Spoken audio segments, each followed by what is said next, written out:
Rambosi la fagangalate tu sinjirtani waaqayyo haala bakka jirtanitti isiniif haa ta'u obboleeyyan koo amantaa birootaa tayyooyyaa ashamaa harka fuunee jirtu nagaa keessanii akkam jirtu anaa dhufu baga nagaan dhuftan isiniin jedhee ani nama nan beekneef maskii fiqiriidha warreen maamila maskii fiqirii taatan laayik sheer gochuun na jajjabeessaa warreen immoo maamila koo hin taane koottaa maamila keenyatti dabalamaan isiniin jedha egaa obboloota koo wantin har'a dhufee fi dhukkubbii lammii kiyyaa dhukkubbii saba kootii dhiiga kiyya waan na ta'eef anillee amma dandeettii kiyyaa uummata koo akkasiin dhumaa jiran kanaaf uummata naannoo Wallaggaatti dhumaa jiran kanaaf hedduu wanta garaa nama madeessu fi onnee nama madeessudha jechuudha. Egaa yaa uummata keenya ani mana koo hin dhufne biyya koo keessa hin jiru naannoo kiyya keessa hin jiru jennee taa'uu hin dandeenyu maaliif yoo jettanii har'a haayyan dadhabbiin warri kaatanii jalaa bahuu hin dandeenye warreen haayoliin garaatti ulfata'anii daa'imman isaanii garaa keessa jiraattee lafarra gottotamanii waa hedduu ta'anii waa hedduu darramaatii jiru.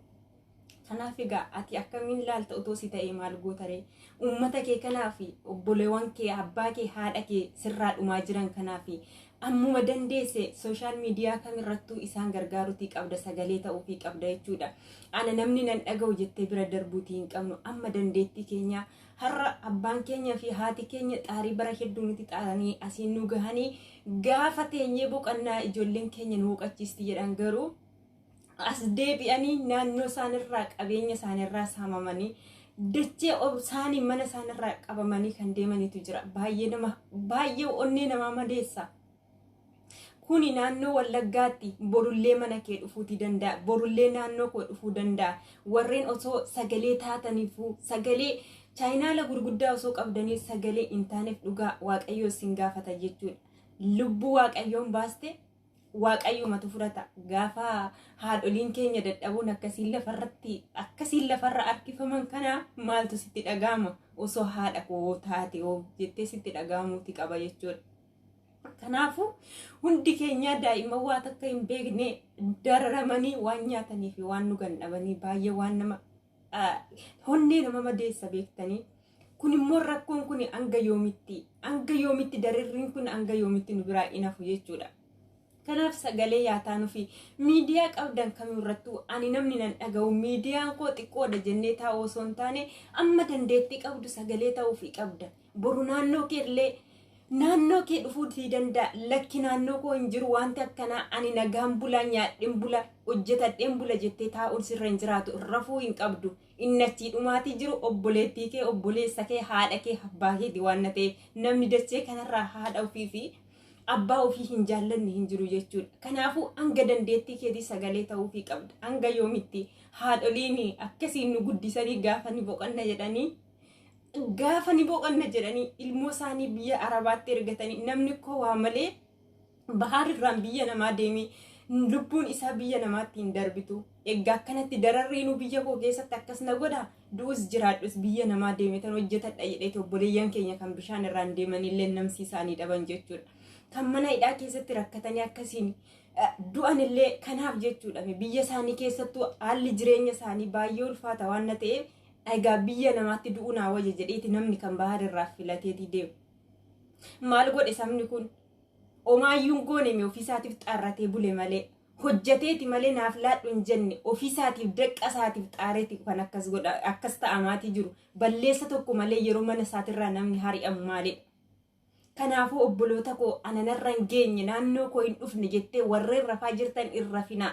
Miidiyaa xiqqoo hin qabaa namni naaf hin dhaga'u jettanii irra finaa. Maaliif yoo jette kanatti hubamaatii jiru haadha keef abbaa kee waan na ta'eef haadha keef abbaa kee ni jaallatta yoo ta'e karaa kamiinuu isa gandummaa faarsituu fi isa waa hedduu faarsitu dhiistee haadha kee fi abbaa keedha kanachitti dhumaatii jiru. Gaafa namni ayyaanni waggaa dhufe jedhee cooma muratee coomarraan cooma filatu kanan nyaadha kanan dhuga jedhee filatu.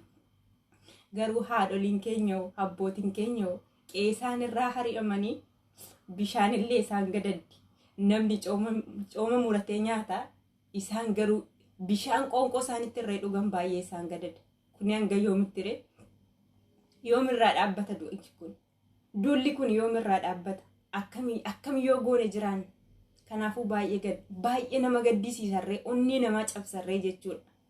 Har'a hundumti keenya sagalee ta'uu fi qabna. Borullee nurra dhufa waan na ta'eef nan qaqqabu jennee taa'uu hin qabnu. Hin dhufa borus mana kee waan takkanaa kuni jechuudha. Kanaafuu obboleeyyan koo karaa hundumaanuu sagalee yaataanuu fi miidiyaa xiqqoo qabnaan namni nu dhaga'u osoo hin taane kan dhaga'u warreen miidiyaa gurguddaa qabanis haa dubbatan sagalee yaata'aniif achi haadha keeti abbaa keeti kan miidhamaa jiru waan na ta'eef. Kanaafuu obboleeyyan koo sheer waliif godhaa. Sagalee waliif ta'an isiniin jedha galatooma viidiyoo koo hanga dhumaatti daawwadhaan isiniin jedha. Egaa oduun hin baay'atu. Oduun baay'ateedhaaf waan goonuu hin qabnu. Miidiyaan koo guddatee otoo hin taane hanga natti dhaga'ame hanga namummaa namaa hanga oromummaa kiyyaa gaafa dhiigni oromoo akkasiin dhangala'u anirree nyaadhe tan bula'aasi. Garuu haati koof abbaan koo achi beela'anii waan dhugan gaafa dhaban ani nageenyan argadhaare gaafa haati kee fi abbaan kee lafarra gottotamanii qeesaanirraa hari'aman ati akkamiin boqotta. Akkuma anguma barbaadeyyuu sittaa tolu biyya namaa keessa biyya guddattes taa'e biyya kamuu keessaa taa'i gaafa ati quuftee beektu qoonqoon keetu midhaan gadi siif fudhattu jechuudha. Maaliif yoo ta'e haati kee fi abbaan kee achi rakkataati jiru bishaan irree isaan gadadeeti jira waan na ta'e atillee sagalee ta'uu fi qabdan isiniin jedha. Kanaafuu laayik sheer gochuudhaan nu jajjabeessaa isiniin jenna. Turtii gaarii.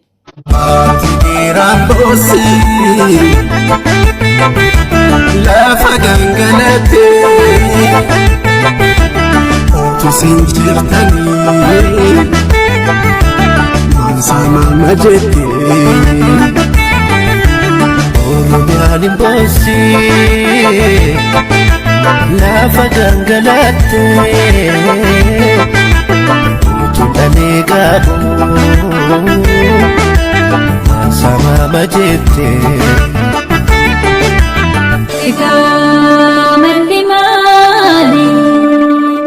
Malli maali miyaadalee kun mi'aa waltee jirreen itti dulte.